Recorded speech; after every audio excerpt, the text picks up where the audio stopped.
Antes de empezar este relato, quiero que mires a tu mascota por un momento. ¿Ya viste cómo te mira? ¿Con cuánta confianza te sigue, aunque no digas una sola palabra? Ese vínculo, que no se ve pero se siente, también es lo que une a los personajes de esta historia. Si alguna vez sentiste que un hogar puede construirse desde el respeto y no desde la sangre, suscríbete al canal, deja tu like y quédate hasta el final. Porque esta historia no tiene magia ni finales fáciles, pero ten raíz. El pueblo parecía suspendido en el tiempo. Las maderas de las fachadas se astillaban bajo el sol seco. El barro se acumulaba en los bordes de las calles y el aire olía a resignación. Era una mañana cualquiera, pero algo se sentía distinto. El mercado de ese día no ofrecía solo animales o herramientas, también ofrecía personas. 3 niñas, porque aún eran niñas, aunque la vida les hubiera arrancado la infancia. Estaban de pie sobre unas cajas, con los pies sucios, los vestidos iguales y el cabello enredado. Esperaban sin saber qué. Iara, Jusara y Ritiña, hijas del mismo padre, pero del amor. Hacía tiempo que no sabían nada.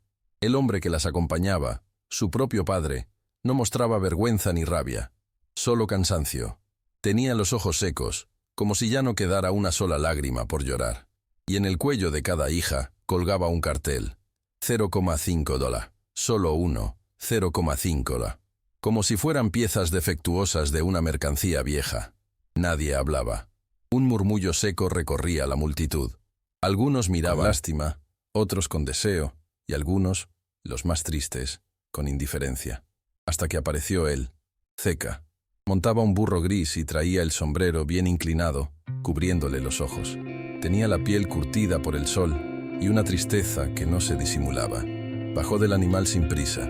Caminó hacia el grupo. Nadie lo saludó, pero todos lo respetaban. Zeca tenía fama de hombre justo y de no hablar más de lo necesario. Se acercó al padre de las niñas y le ofreció 19 monedas. Las 3, sin preguntas. El hombre asintió sin emoción. Zeca no miró a las chicas, solo hizo un gesto y esperó. Ellas bajaron de las cajas, con los tobillos marcados por las sogas, y caminaron detrás de él. La multitud se dispersó. No hubo escándalo, ni celebración, solo el sonido de las botas sobre el barro seco. El camino fue largo. A nadie le sorprendió el silencio. Iara observaba el horizonte con ojos entrecerrados. Jusara apretaba los dientes para no llorar. Y Ritiña hablaba con una piedra que guardaba en el bolsillo, como si fuera su única amiga. Cuando llegaron al rancho, el sol ya empezaba a caer. El lugar no era grande, pero estaba cuidado. La tierra estaba arada, el gallinero cerrado, y en la entrada de la casa, un perro dormía sobre la madera tibia del alpendre. Era viejo, con el lomo manchado y una oreja caída. Cuando las chicas pasaron, levantó la cabeza, las olió desde lejos y volvió a cerrar los ojos. Aquel gesto, sin saberlo, fue la primera señal de bienvenida. Zeca desmontó y se acercó a la puerta. Se giró hacia ellas y, sin alzar la voz, dijo la frase que marcaría sus destinos. Aquí nadie manda en nadie, solo se queda quien quiere. Dentro de la casa, 3 hombres esperaban. Juan, el mayor, de ojos cansados y espalda recta. Bento, con la barba siempre por hacer y la mirada que no sostenía a nadie. Y Tago, el menor, que no hablaba casi nada, pero dibujaba en todo lo que encontraba. Piedras, madera, cuadernos viejos. Las chicas se quedaron de pie, sin saber si debían sentarse, hablar o quedarse calladas.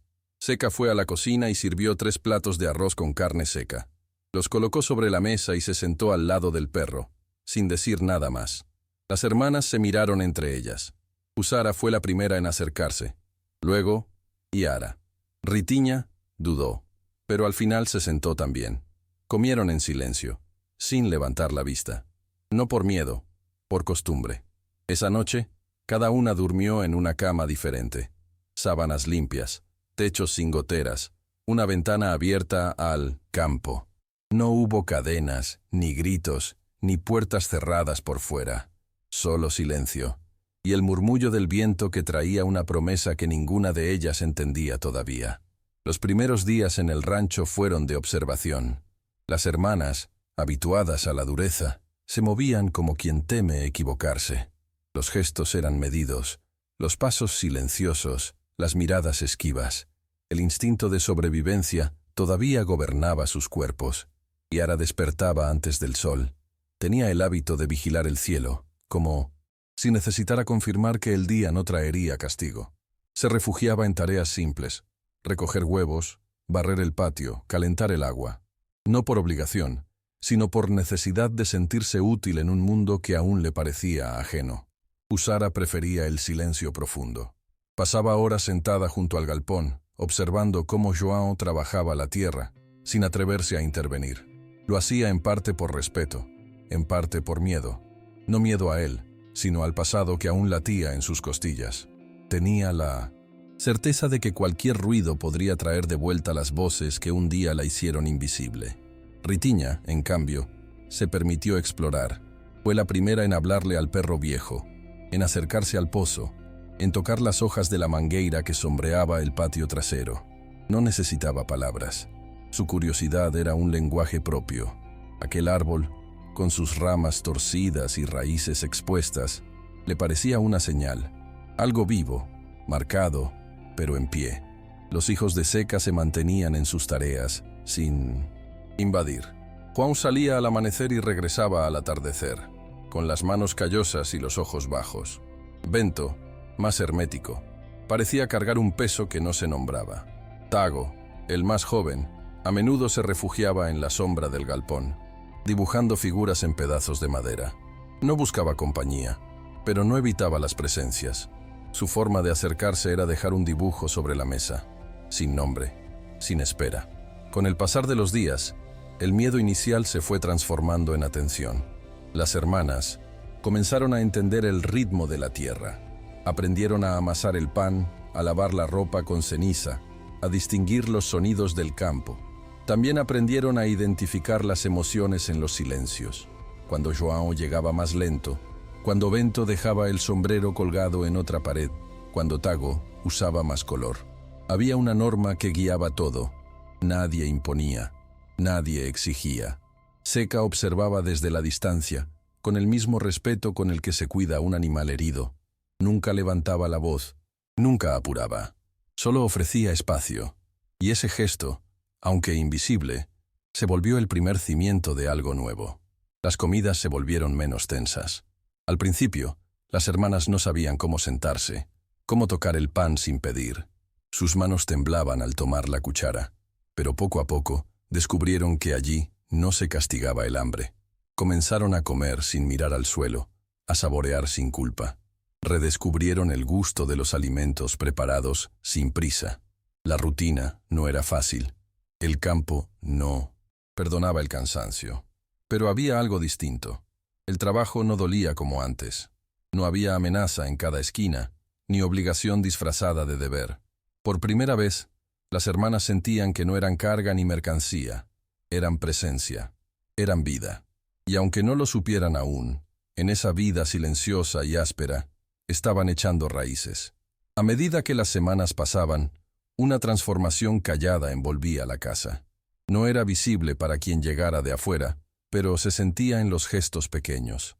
En la forma en que Ritiña dejaba un vaso de agua en el galpón, en la manera en que Jusara cerraba la ventana de Bento antes de la lluvia, en cómo Yara pasaba un paño limpio sobre la mesa antes de que João se sentara. Los vínculos no nacían de palabras, sino de actos cotidianos. En esa casa nadie decía gracias, pero todos sabían cuándo habían sido vistos. Tago seguía dibujando. Sus trazos empezaron a cambiar. Antes eran figuras aisladas, un caballo, una rueda, una nube. Ahora había más cuerpos, más rostros, más árboles. Dejó uno de sus dibujos sobre la cama de Yara, una figura femenina al borde de un río. No firmó, no explicó, pero Yara lo entendió como un saludo, como una forma de decir, te veo. La relación entre ellos no era un romance, era otra cosa, algo que se construía desde el respeto mutuo, desde la compañía no impuesta. Se sentaban juntos bajo la mangueira, sin hablar. A veces ella tejía, él dibujaba. Ninguno interrumpía al otro. No se buscaban con ansia, pero tampoco se evitaban. Eran dos soledades que se reconocían. João seguía firme, casi mudo, pero su forma de proteger era dejar la leña partida al lado de la puerta, asegurarse de que el pozo tuviera cuerda nueva, dejar una manta seca sobre la cama de Jusara cuando la noche se tornaba fría. Nadie lo había enseñado a cuidar, pero lo hacía a su modo. Bento era el más difícil de leer. Parecía cargar una ausencia pesada. Miraba a Ritinha como quien ve algo que no entiende. No la trataba mal, pero mantenía la distancia. Ritinha, con su manera ligera y curiosa, respetaba ese espacio, aunque no dejaba de dejar pequeñas señales. Una flor sobre el marco de la ventana, una palabra escrita en la tierra húmeda, un cuaderno viejo que alguien había olvidado y que ella limpiaba con esmero. Seca observaba todo sin intervenir. Había aprendido que el cuidado más profundo es el que se ofrece sin imponer. A veces se sentaba en la entrada de la casa, junto al perro viejo, y contemplaba la mangueira. Allí, en ese árbol torcido pero firme, veía reflejada su propia historia. No hablaba de su pasado, ni de por qué vivía solo con 3 hijos que no eran dados al afecto, pero en sus ojos había historias que no necesitaban contarse. Una noche, después de una tormenta breve, las hermanas se sentaron en la cocina, junto a una lámpara de querosene. No hablaron del ayer, ni del dolor, ni del miedo. Solo compartieron el silencio. Y en ese silencio, por primera vez, sintieron que ya no estaban huyendo. Estaban quedándose. Los días traían una calma áspera, casi desconfiada, como si todos los que vivían en esa tierra supieran que la tranquilidad era un lujo prestado. El rancho, sin embargo, empezaba a tomar una forma nueva, no por reformas ni por cambios visibles, sino por la energía que se construía en lo invisible, la rutina compartida, el respeto silencioso, las miradas que ya no evitaban encontrarse. Pero el pasado no se disuelve tan fácilmente. Una mañana cualquiera, cuando el sol apenas despuntaba, un jinete cruzó la entrada de la propiedad sin anunciarse.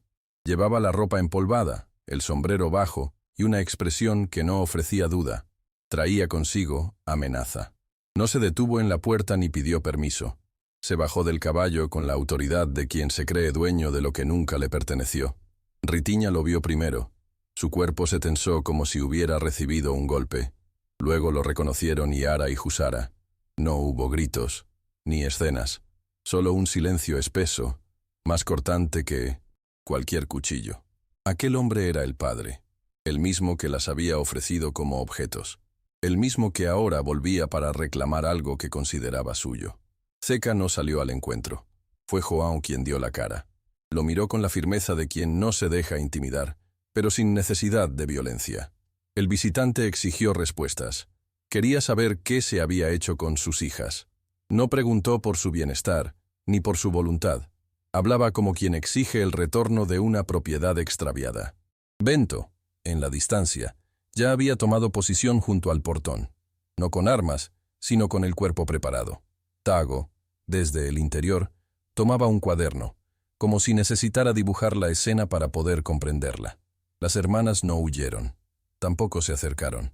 Permanecieron juntas, erguidas. Ya no eran las niñas que temblaban en la feria. No necesitaban palabras para rechazar al hombre que les había negado todo. El visitante entendió la respuesta en las miradas. No hubo enfrentamiento físico. Solo el desprecio seco de quien ya no teme. Montó de nuevo y partió sin despedirse. Pero dejó algo atrás, una advertencia muda. No sería la última vez que intentaría recuperar lo perdido. Esa noche, el ambiente fue denso. La cena transcurrió en silencio, pero no en angustia. Seca, como siempre, no alzó la voz ni emitió juicios. Solo sirvió el arroz con el mismo cuidado de siempre. Al terminar, se quedó en la entrada, mirando la oscuridad. Sabía lo que venía, y aunque no lo dijera, ya se preparaba. La amenaza no tardó en materializarse. Semanas después, en plena madrugada, una humareda densa empezó a envolver la casa. El perro viejo fue el primero en alertar. Aulló con fuerza, como no lo hacía desde hacía años. En cuestión de minutos, las llamas se extendieron por el techo de paja, consumiendo lo que había sido cuidadosamente construido. No hubo pánico, pero sí urgencia. João y Bento coordinaron la salida. Yara cargó a Ritiña, que había inhalado humo. Husara ayudó a Tago a recuperar algunos de sus dibujos. Seca apareció entre las sombras, con el rostro cubierto de ceniza, asegurando que nadie quedara atrás. El incendio no fue un accidente. Se encontraron rastros de aceite en la entrada, huellas recientes. Era una emboscada, un acto de venganza. La comunidad, al enterarse, no tardó en llegar. Vecinos con baldes, mujeres con mantas, hombres con herramientas. No hubo tiempo para preguntas, solo acción. Se salvó lo que se pudo, pero la casa, el centro del rancho, cayó. Y aún así, nadie se quebró. Los días siguientes fueron de luto, pero también de reconstrucción. Yara lideró la cocina improvisada. Husara organizó a los voluntarios. Ritiña, aún débil, dibujó un plano del nuevo hogar junto a Tago. João serruchaba madera con una intensidad renovada. Bento, aunque parco, no se despegó del grupo. Y Seca, desde su rincón, tejía una fuerza nueva con los hilos del respeto que había sembrado durante años. La frase volvió a resonar. Aquí nadie manda en nadie. Y fue más poderosa que cualquier estructura caída. Bajo una lona, junto a los restos aún humeantes de la casa, la mangueira seguía en pie. Herida, sí, pero viva. Sus raíces, profundas, resistían, como ellos. Nadie preguntó por qué seguían allí. La respuesta era evidente. Porque ya no se trataba de paredes, sino de vínculos. Y esos, el fuego no los alcanzó. El rancho, aunque reducido a escombros, no había perdido su esencia. Los días que siguieron al incendio fueron los más duros, pero también los más reveladores. La comunidad se organizó sin que nadie lo pidiera. Llegaban con maderas, clavos, ollas, colchones. No por caridad, sino por memoria. Porque sabían que esa tierra representaba algo más que trabajo. Representaba dignidad. Las hermanas, ahora parte indivisible del lugar, asumieron roles nuevos. Yara coordinaba los turnos de comida para todos los que ayudaban. Tenía una manera de hacerse escuchar sin gritar, con una firmeza que inspiraba. Husara empezó a registrar lo que se aún había perdido y lo que se necesitaba. Tomaba notas en hojas sueltas, organizaba. Encontró en el orden una forma de domar el caos. Ritiña, aunque aún débil, pidió espacio para un rincón propio. Quería construir una estructura pequeña, de madera, lejos de la casa principal. Cuando le preguntaron por qué, no explicó. Pero todos entendieron que no era un capricho. Era una semilla. Tago la ayudó. Los dos, en silencio, levantaron un esqueleto de paredes finas, con techo de chapa y ventana amplia. Allí, Ritiña colocó libros viejos, pizarras, tizas rotas, bancos improvisados. Lo llamó aula, aunque no tenía alumnos.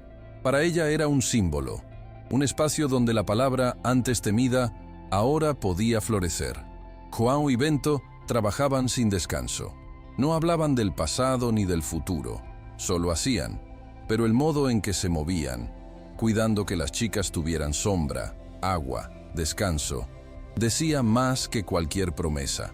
Una noche, mientras el rancho dormía bajo un cielo limpio, Tago dejó un dibujo sobre la mesa de Yara. No era un retrato ni un paisaje, era una casa ardiendo, y al lado, una planta naciendo, con raíces profundas. Yara guardó ese papel con cuidado, como quien reconoce el lenguaje de alguien que nunca aprendió a hablar en voz alta. La reconstrucción no fue solo material, las relaciones también cambiaban. Donde antes había distancia, ahora había cuidado. Donde hubo temor, ahora había intimidad. Y aunque nadie lo dijera, todos sentían que algo nuevo crecía entre ellos. Días después, en una tarde de calor espeso, una figura familiar apareció por el sendero. Nadie lo esperaba. Muchos lo creían muerto. Seca, cubierto de polvo, más delgado, con los ojos aún más hundidos, llegó sin anunciarse. Traía consigo una cicatriz nueva y un silencio más hondo que antes. La comunidad, al verlo, detuvo lo que hacía. No por sorpresa, sino por respeto. Nadie preguntó dónde había estado. Nadie lo interrumpió. Solo lo miraron regresar a su sitio, como quien retoma su lugar en el mundo. Las hermanas no supieron cómo reaccionar. Lo abrazaron sin saber si era correcto. João, Bento y Tago se apartaron para darle espacio. Seca se sentó, como siempre, junto al perro, que esta vez no se levantó. Estaba viejo, cansado. Solo apoyó el hocico en su pata y aceptó la presencia. Días después de su regreso, una conversación privada con Yara cambió todo. No fue con palabras extensas, ni con emociones desbordadas. Fue directa, seca.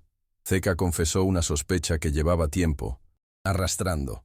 Podía ser padre biológico de una de las tres, no por deseo sino por error, por historia mal cerrada. Un encuentro del pasado, una mujer de paso, un rastro de coincidencias. Yara escuchó sin moverse. No pidió pruebas. No quiso confirmar nada. Lo importante no era el lazo de sangre. Lo importante era todo lo que había ocurrido desde aquel día en que él la recogió del barro, sin exigir nada.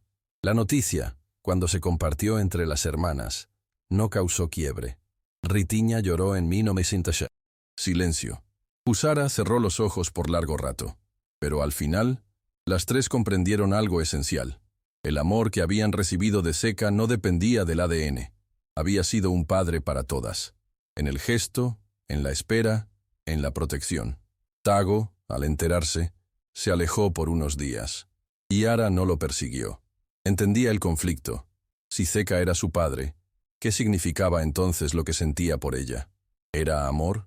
¿Era posible seguir? Pero no tardó en volver. Y cuando lo hizo, trajo consigo un nuevo dibujo. Una figura femenina, de pie junto a una raíz partida, pero viva. La dejó sobre la mesa de Yara. No explicó nada. No hizo falta. El rancho, con todo lo que había perdido, seguía siendo hogar. Y las verdades dolorosas, cuando se enfrentan con respeto, no destruyen, fortalecen. La reconstrucción avanzaba no solo en los muros, sino en los corazones.